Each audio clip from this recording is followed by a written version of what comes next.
தமிழகத்தில் இயக்கப்படும் ஏராளமான ரயில்களில் பழுதான ரயில் பெட்டிகள்தான் உள்ளன என்று நீதிபதிகள் அதிருப்தி தெரிவித்திருக்கிறார்கள். விவரங்களோடு செய்தியாளர் கருணாகரன் இணைகிறார். கருணாகரன், எந்த வழக்குல இந்த கருத்துக்களை முன் வச்சிருக்காங்க?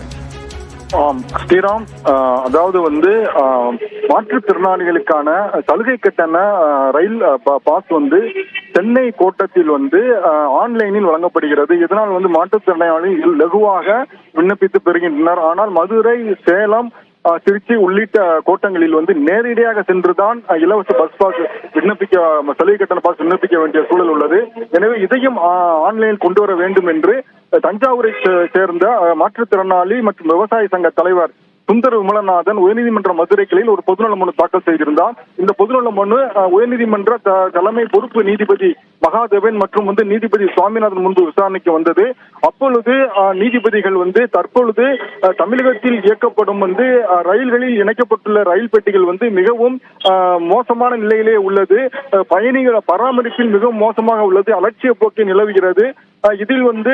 இதனால் பயணிகள் முகம் சுளிக்கும் நிலை ஏற்படுகிறது. பிற மாநிலங்களை ஒப்பிடுகையில் தமிழகத்தில் மிகவும் பராமரிப்பில்லாத ரயில் பெட்டிகளை இயக்கப்படுகிறது.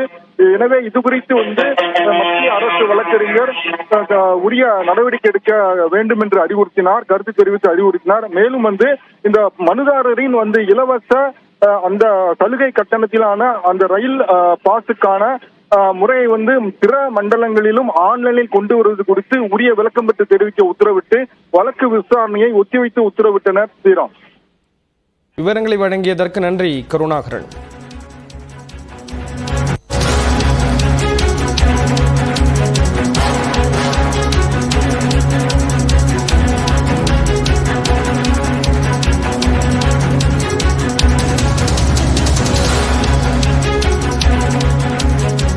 போக்சோ வழக்கில் 2 பேருக்கு ஆயுள் தண்டனை விதித்து திருப்பூர் நீதிமன்றம் பிறப்பித்த உத்தரவு ரத்து செய்யப்பட்டிருக்கிறது. சென்னை உயர்நீதிமன்றம் இந்த உத்தரவை பிறப்பித்திருக்கிறது.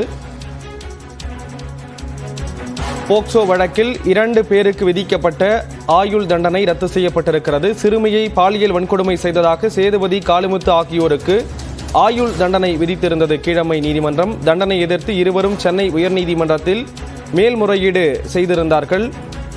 இந்த நிலையில் குற்றம் சாட்டப்பட்டவர்களின் அடையாள அணிவகுப்பை நடத்தாமல் தண்டனை விதிப்பது சரியல்ல என்று நீதிபதிகள் குறிப்பிட்டிருக்கிறார்கள். போக்சோ வழக்கில் 2 பேருக்கு ஆயுள் தண்டனை விதித்த திருப்பூர் நீதிமன்றத்தின் உத்தரவானது ரத்து செய்யப்பட்டிருக்கிறது. சிறுமியின் முன்னுக்கு பின் முரணான சாட்சியம் அடிப்படையில் தண்டனை விதிப்பது சரியல்ல என்ற ஒரு கருத்தையும் குறிப்பிட்டிருக்கிறார்.